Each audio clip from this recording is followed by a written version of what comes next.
Olá, amigos, olá, irmãos, a graça e a paz do Senhor Jesus seja com todos vocês. Eu sou o presbítero Humberto Serpe, seja muito bem-vindo a mais uma pré-aula da Escola Bíblica Dominical.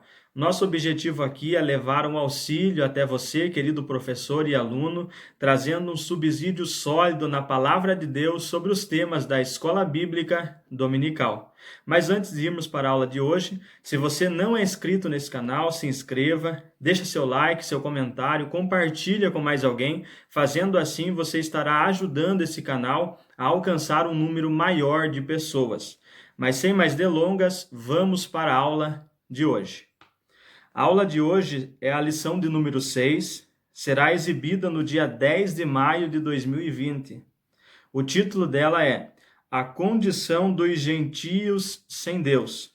Nosso textuário diz assim: Portanto, lembrai-vos de que vós, noutro tempo, éreis gentios na carne, e chamados incircuncisão pelos que na carne se chamam circuncisão, feita pela mão dos homens. Efésios capítulo 2, versículo 11. A nossa verdade prática diz assim: Outrora sem Deus, por meio de Cristo, os gentios tornaram-se descendência de Abraão e herdeiros das promessas. A nossa leitura bíblica em classe está registrado primeiramente em Efésios capítulo 2, dos versos 11 ao 12, e depois em Romanos capítulo 4, dos versículos 12 ao 14. Diz assim: Portanto, lembrai-vos de que vós noutro tempo éreis gentios na carne, e chamados incircuncisão, pelos que na carne se chamam circuncisão, feita pela mão dos homens, que naquele tempo estáveis sem Cristo, separados da comunidade de Israel e estranho aos concertos da promessa, não tendo esperança e sem Deus no mundo. Agora Romanos capítulo 4, dos versículos 12 ao 14. E fosse pai da circuncisão, daqueles que não somente são da circuncisão, mas que também andam nas pisadas daquela fé que teve nosso pai Abraão, que tivera na incircuncisão. Porque a promessa de que havia de ser herdeiro do mundo não foi feita pela lei a Abraão, ou a sua posteridade, mas pela justiça da fé. Pois se os que são da lei são herdeiros, logo a fé é vã e a promessa é aniquilada. Pois bem, queridos irmãos e amigos, nós vamos então meditar nesse texto, e para iniciar nós vamos já ver uma palavra-chave do nosso título de hoje. O nosso título diz a condição dos gentios sem Deus. Então uma palavra-chave que podemos destacar aqui, um termo-chave, é a palavra gentios. Vamos ver primeiramente quem eram os gentios, quem são os gentios, como nós podemos identificá-los, tá? A palavra grega, etnos, ela significa gentio, e ela ocorre 163 vezes no Novo Testamento. Ela refere-se aos povos em geral, aos não-judeus. Para o judeu comum, o gentio era desprezível, evitavam o contato e o tinham como condenado por não conhecer a verdade sobre Deus. Então, basicamente, resumidamente, seria isso que significa um gentio. E o povo judeu geralmente tinha um grande preconceito contra quem era gentio. Por quê? Porque os gentios não conheciam as promessas de Deus, os gentios não conheciam ao Deus verdadeiro, né, ao Deus criador dos céus e da terra, que se revelou ao povo judeu. Então os judeus nem se relacionavam, não gostavam de se relacionar com eles, não gostavam de sentar à mesa para comer com eles, porque eles eram considerados pagãos, eram considerados pecadores. Assim era a situação dos gentios, e nós já vamos ver como o apóstolo Paulo descreve aqui no nosso texto, tá? Paulo vai dizer o seguinte, que ele diz assim em versículo 11, Portanto, lembrai-vos de que vós, noutro tempo, éreis gentios na carne. Tá, Paulo está dizendo que nós, em outro tempo, éramos gentios. Se gentio é aquele que não é judeu, que não faz parte do povo de Israel, Então, logo, nós também éramos gentios, ou somos gentios, né? Nós que não somos judeus. Então, logo, nós somos dessa forma. Paulo diz, portanto, lembrai-vos de que vós, no outro tempo, erais gentios na carne. Ou seja, nós estávamos nessa condição, nessa situação aqui. Nós éramos separados do povo de Israel, nós não pertencíamos, e o povo de Israel, vale lembrar, que é considerado, ou era considerado, o povo de Deus. Então, nós não fazíamos parte desse povo. Aí Paulo vai dizer uma condição. Paulo vai dar 5 condições que nós, gentios, nos encontrávamos. Ele vai dizer que nós éramos chamados de incircuncisão, ou podemos dizer aqui incircunciso. Nós éramos chamados. Por que que nós éramos chamados dessa forma? O que é a circuncisão? O que é a incircuncisão? Então vamos primeiramente observar sobre isso, tá? Vamos definir o que é a circuncisão. Então nós éramos gentios na carne, chamados incircuncisão, ou eu digo a vocês, incircunciso, tá? Então vamos definir o que é. Para isso eu vou usar o livro de apoio. Nós temos o livro de apoio desse trimestre, né? Escrito pelo pastor Douglas Batista, e eu vou utilizar o que ele diz aqui no livro. Então eu gostaria de recitar ou citar a vocês o que ele diz sobre o conceito de circuncisão. Diz o seguinte: circuncisão é a remoção cirúrgica do prepúcio do órgão sexual masculino. Foi prescrito como sinal externo de quem pertencia ao povo da aliança com Deus. Essa era a marca do pacto abraâmico e deveria ser rigorosamente observada por todos do sexo masculino. O procedimento era realizado no 8º dia de vida dos nascidos em Israel ou estrangeiros comprados a dinheiro. Quem não era circuncidado era considerado incircunciso e, portanto, excluído da aliança. O rito tornou-se um sinal perpétuo que distinguia os judeus dos demais povos, no caso, os gentios. Então, logo, se nós não éramos judeus, se nós éramos gentios, então logo nós também éramos incircuncisos, ou seja, nós não fomos circuncidados. Então ficou bem claro aqui o que era a circuncisão. Era um sinal externo de que aquelas pessoas pertenciam ao povo de Deus. Era um sinal externo de que aquelas pessoas tinham fé no Deus verdadeiro.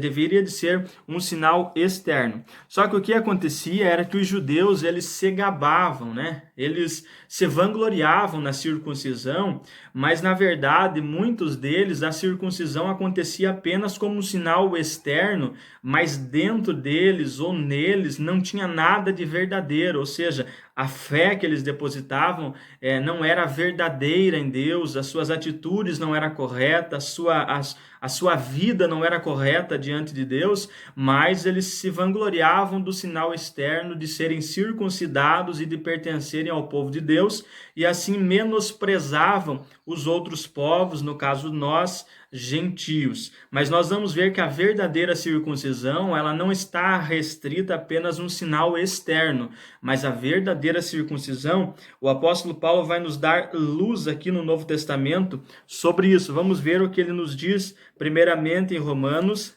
capítulo 2, versículos 28 e 29. Vamos ver o que o apóstolo Paulo nos diz aqui. Romanos, capítulo 2, versículos 28 e 29. Nos diz assim: porque não é judeu quem o é apenas exteriormente, nem a circuncisão a que é somente na carne.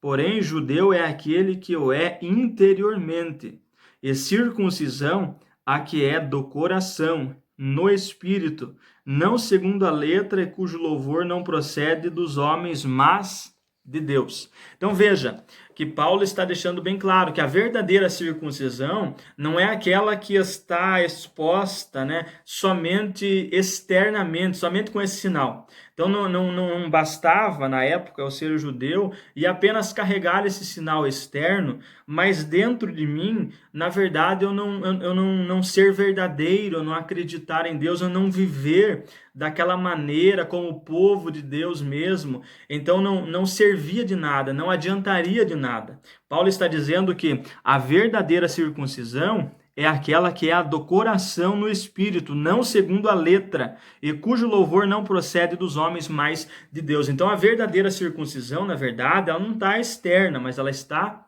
interna, ela está dentro de mim. Agora vamos ver o que o apóstolo Paulo continua dizendo também. Gálatas capítulo 6, versículo de número 15. Vamos ver o que a Bíblia nos diz.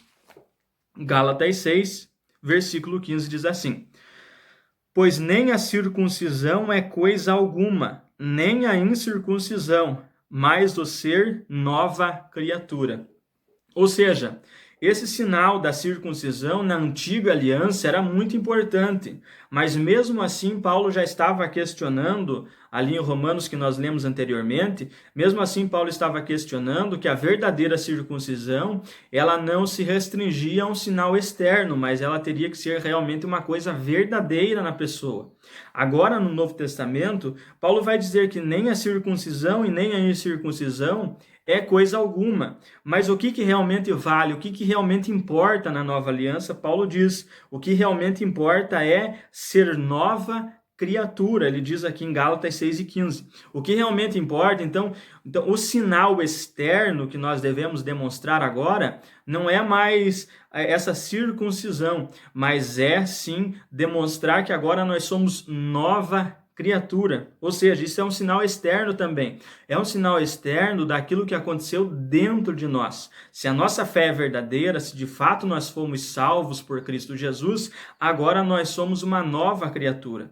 O apóstolo Paulo diz em 2 Coríntios 5:17, assim que se alguém está em Cristo, nova criatura é. As coisas velhas se passaram e eis que tudo se fez novo. Então, este é o sinal externo que nós demonstramos agora. Nós demonstramos com as nossas atitudes, com a nossa vida, com a nossa maneira de viver. Agora nós demonstramos que nós somos uma nova criatura e as pessoas notam esse sinal externo. Ou seja, quem nos conheceu antes de nós sermos crentes em Jesus e nos conheceu e também observou a nossa vida depois de conhecermos a Cristo Jesus, essas pessoas que testemunharam isso, elas testemunharam uma mudança na nossa vida.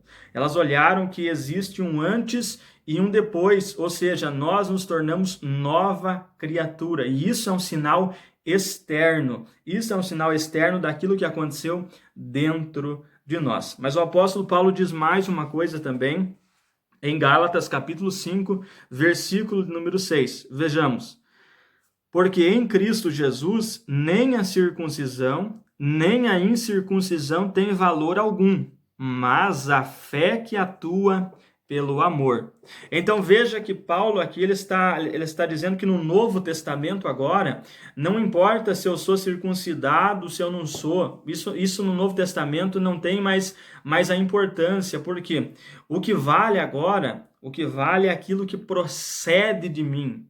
O que vale agora é ter um coração transformado. O que vale agora é ter uma fé verdadeira em Cristo Jesus. O que vale agora é viver no amor, é ter uma fé realmente sólida no Senhor Jesus. O que vale agora é amar a Deus, amar ao próximo, é aquilo que procede de dentro, é ter um coração transformado. O que vale agora, como ele diz ali também no Gálatas 6:15, é ser uma nova criatura. Então é um testemunho daquilo que ocorreu dentro de mim. O que vale agora na nova aliança, então, é isso. Não é apenas um sinal externo, mas é aquilo que ocorreu dentro de mim, no meu coração. Vejamos o que a circuncisão também ela pode significar na nova aliança. Tá? A circuncisão também é simbolizada pelo batismo na nova aliança também. Circuncisão é um sinal externo de que pertencia a Deus ou ao povo de Deus. A circuncisão era aquele sinal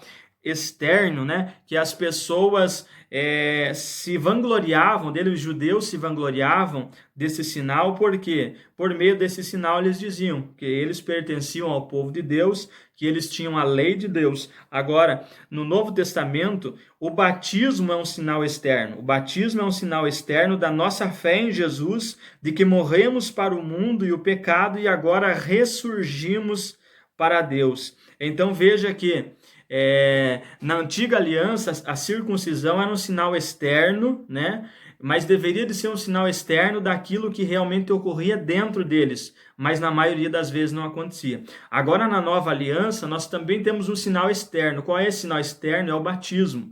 Quando eu desci as águas batismais, eu estava ali testemunhando, eu estava ali testificando de Cristo perante todos, perante as testemunhas.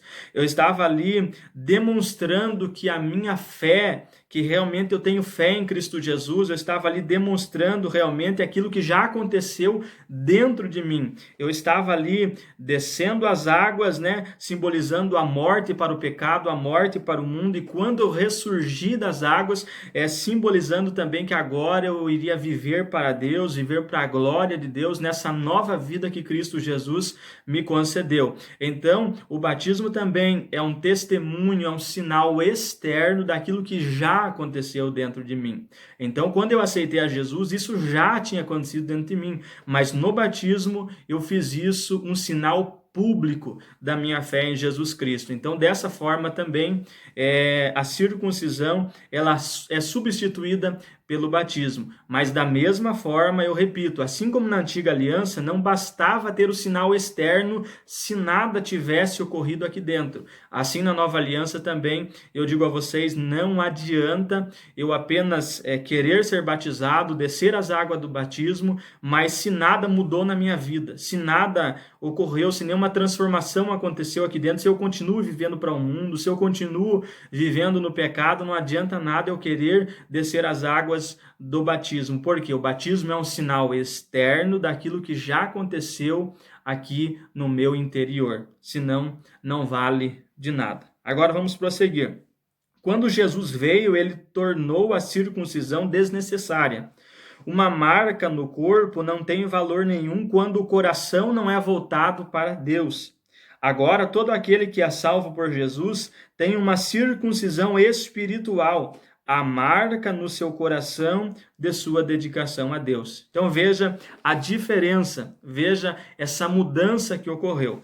Agora vejamos o que o apóstolo Paulo continua dizendo no nosso texto. Ele diz que nós éramos chamados incircuncisão, né? Aí versículo 12 ele também vai dizer que naquele tempo estáveis sem Cristo. Paulo vai dizer que nós estávamos sem Cristo. E se nós estávamos sem Cristo, isso é sinônimo de que nós estávamos também sem vida, estávamos sem felicidade verdadeira, estávamos sem salvação. Por quê? A salvação unicamente é em Cristo Jesus. A verdadeira felicidade, ela somente existe em Cristo Jesus.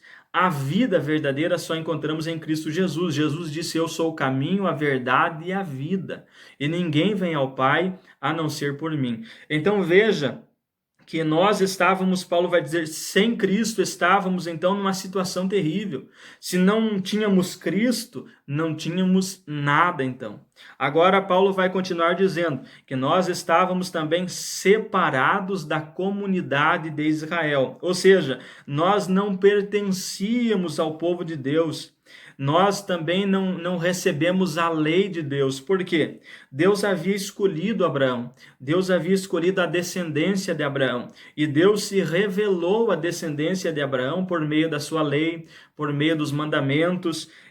Deus falava com esse povo, Deus levantou profetas para alertar esse povo. É claro, vale lembrar que a promessa de Deus, ou o projeto de Deus, sempre teve um olhar amplo. Deus, quando chamou Abraão, Deus disse assim, em ti serão benditas todas as famílias da terra. Então, no plano original de Deus, já abrangia todas as famílias da terra. Então, o projeto de Deus já foi sempre de alcançar todas as famílias da terra. Mas a priori, Deus escolheu aquela nação, Deus escolheu a descendência de Abraão, se revelou a eles, deu a lei a eles, deu os profetas a eles, e dessa forma nós éramos separados da comunidade de Israel. Então nós não conhecíamos essa lei que Deus revelou a eles, nós não conhecíamos a palavra que Deus revelou a eles, nós não conhecíamos essas coisas. Aí Paulo vai dizer também uma quarta condição que nós nos encontrávamos. Nós também éramos estranhos aos concertos das promessas. Ou seja, nós não tínhamos conhecimento dos pactos, os pactos, as alianças que Deus fez com Moisés, Deus fez com Abraão, Deus fez com Davi. Nós não tínhamos conhecimento disso. Nós também não tínhamos conhecimento das promessas de Deus. Nós não tínhamos direito aos benefícios das promessas. Nós não tínhamos direito a usufruir dos benefícios das promessas de Deus. Tantas promessas gloriosas no Antigo Testamento, promessas do Messias, nós nem conhecíamos essas promessas, nós gentios, essa era a nossa condição. É claro que agora em Cristo Jesus, louvado seja Deus por isso, agora em Cristo Jesus, nós nos tornamos participantes de tudo isso. Aí Paulo vai dizer também uma outra condição, uma quinta condição. Ele vai dizer que nós não tínhamos esperança. Ora, se nós não tínhamos Cristo, que é o que ele descreveu lá no início do versículo de número 12, se nós não tínhamos esperança, ou seja, se nós não tínhamos Cristo, a consequência lógica é que nós também não tínhamos esperança. Por quê? Não há esperança fora de Cristo. É somente em Cristo que nós temos esperança nesta vida e na vindoura. É somente em Cristo Jesus. Paulo vai dizer então que nós não tínhamos esperança, ou seja, não havia esperança de vida eterna e de salvação. Não havia nenhuma garantia para nós. Não havia, tudo era incerto. Tudo era incerto, não havia esperança nenhuma para nós gentios. Essa era a nossa condição. Aí Paulo vai encerrar o raciocínio dele, dizendo uma última condição, dizendo que nós estávamos sem Deus. Veja o que diz a Bíblia, no versículo 12 ainda. Estranhos aos concertos da promessa, não tendo esperança e sem Deus no mundo. Vivíamos sem Deus no mundo. Embora os gentios, né, que nós fazemos parte, como eu já disse, embora os gentios tivessem vários deuses, vários ídolos, várias divindades, isso, ao estudar a história você vai ver, basta estudar a mitologia grega, a mitologia romana, você vai ver a grande quantidade de deuses, de entidades, de divindades que aquele povo venerava, que aquele povo seguia, e alguém pode perguntar, então como que eles estavam sem Deus? Eles estavam sem o Deus verdadeiro, porque deuses eles tinham, ídolos eles tinham, entidades eles tinham, divindades eles tinham, mas agora o Deus verdadeiro, o Criador dos céus e da terra, eles não tinham esse Deus. Ou nós, né? Nós, no caso, eu disse que nós somos gentios, ou éramos gentios, nós então também vivíamos dessa forma. Não tínhamos o Deus verdadeiro. Estávamos sem Deus no mundo. E veja que essa ideia, veja que essa condição, ela é uma condição terrível. Essa é uma condição terrível. Aquele que ainda não recebeu Cristo Jesus ainda se encontra nessa situação. Aquele que ainda não entregou a sua vida a Jesus Cristo ainda continua nessa situação. Continua sem Cristo, continua separado da comunidade de Israel, continua estranho aos concertos das promessas, continua sem esperança, continua sem Deus no mundo. Eu sei que ao encontrarmos as pessoas na rua, elas vão dizer eu tenho Deus no coração. Você pode perguntar a qualquer pessoa, a não ser que ela se declare ateu, a não ser que esse ser humano se declare ateu, ele vai dizer que ele tem Deus no coração, mas a verdade é essa. A verdade é essa, que aquele que não entregou a sua vida a Jesus Cristo está sem Deus no mundo. É claro que isso não significa que Deus não esteja enviando chuva, enviando sol, protegendo, olhando para essa vida, porque Deus ele controla todas as coisas, Deus faz o seu sol nascer sobre justos e injustos, então não quer dizer uma coisa dessa, Deus continua no controle de toda a humanidade, mas o que quer dizer é que essa pessoa ela não tem Deus em si, não tem Deus no seu coração, ela não tem Deus no sentido de salvação, ela não tem. Então, essa é a condição ainda daqueles que não entregaram a sua vida a Jesus. Condição terrível é essa, condição terrível. E veja que essa condição é bem verdade. Muitas pessoas sem esperança nenhuma, principalmente no momento que nós nos encontramos, um momento difícil, né, onde enfrentamos essa pandemia, muitas pessoas desesperadas, não sabem o que fazer, não têm esperança na vida, muitas pessoas se desesperam, acabam tirando a sua própria vida, a falta de esperança acaba corroendo, machucando, matando essas pessoas, porque elas não verem algo de bom, não verem algo melhor à frente, estão sem esperança nesse mundo. Por quê? Porque estão sem Cristo, porque vivem distante de Deus. Mas nós, queridos irmãos, nós que fomos aproximados a Cristo Jesus, nós que fomos resgatados por Cristo Jesus, nós que temos Cristo Jesus na nossa vida, nós podemos ter esperança, e a nossa esperança está em Jesus Cristo. A nossa esperança não está nos governos terrenos, a nossa esperança não está no governo do Brasil, no Bolsonaro, não está no presidente dos Estados Unidos, a nossa esperança não está no capitalismo, não está no socialismo, a nossa esperança está em Cristo Jesus, a nossa esperança está nele, a nossa viva esperança está nele. Nós sabemos que o futuro rei dessa terra será Jesus Cristo, nós sabemos que o mal não vai vencer, o mal não vai prevalecer, mas Jesus Cristo em breve vem para buscar a sua igreja e nós somos a sua igreja. Jesus Cristo em breve vem para nos buscar, para julgar os ímpios e estabelecer o seu reino glorioso. Então nós temos uma viva esperança, então nós temos a plena certeza, aleluia, que nós estamos seguros em Cristo Jesus. Louvado seja o nome do Senhor Jesus. O apóstolo Paulo vai encerrar, veja comigo, ele vai encerrar esse raciocínio no versículo de número 13, Efésios 2, versículo 13. Não tem aqui na nossa lição, mas Efésios 2, versículo 13 diz assim: mas agora, em Cristo Jesus, vós que antes estáveis longe, fostes aproximados pelo sangue de Cristo. Louvado seja Deus. Nós estávamos longe, estávamos separados, estávamos nessa condição terrível, sem Deus, sem Cristo, sem esperança, vivíamos nessa terrível situação, mas agora o apóstolo Paulo conclui no versículo 13, mas agora em Cristo Jesus, vós que antes estáveis longe, fostes aproximados pelo sangue de Cristo, aleluia. Ou seja, Jesus Cristo, quando estava morrendo naquela cruz, quando estava entregando a sua vida naquela cruz, quando o seu sangue estava sendo derramado, ele estava nos aproximando. Havia uma barreira de separação entre nós e Deus, havia uma barreira de separação. Agora, pela carne de Cristo Jesus que foi rasgada, é o véu que foi rasgado, e agora nós podemos ter livre acesso à presença de Deus pelo sangue de Cristo Jesus. Agora não há nada mais que nos impede. Nós estávamos longe, mas agora em Cristo Jesus fomos trazidos para perto. Louvado seja Deus, bendito é o nome do Senhor Jesus. E o raciocínio que Paulo vai continuar, que nós vamos ver na próxima aula, é que agora haviam dois povos, haviam judeus e gentios, mas agora pelo sangue de Cristo, pelo sacrifício de Cristo, ele uniu esses dois povos, judeus e gentios, na igreja. Agora não existe mais separação,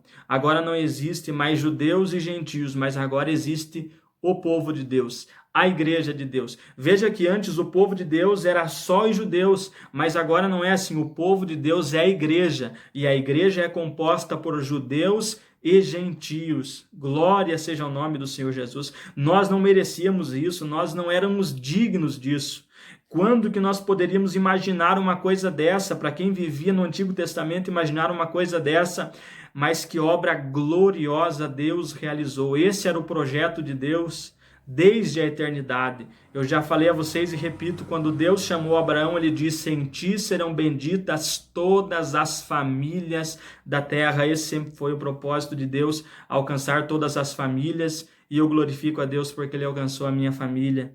E você também pode glorificar a Deus porque ele alcançou a tua família também, aleluia. E nós fomos agora aproximados, nós fomos unidos em um só povo agora, nós somos o povo de Deus. E agora Nós que estávamos numa situação terrível, agora nós temos Cristo na nossa vida, agora nós nos tornamos participantes das promessas de Deus, que promessas gloriosas. Eu já falei de uma tão gloriosa aqui, que é o retorno de Cristo, que é o reinado de Cristo, que nós iremos participar, e nós também nos tornamos agora participantes dessa viva esperança, e temos a plena certeza que Deus está conosco, está nas nossas vidas todos os dias, diariamente. Ele nos garantiu isso. Ele disse: eis que estou convosco todos os dias até a consumação dos séculos.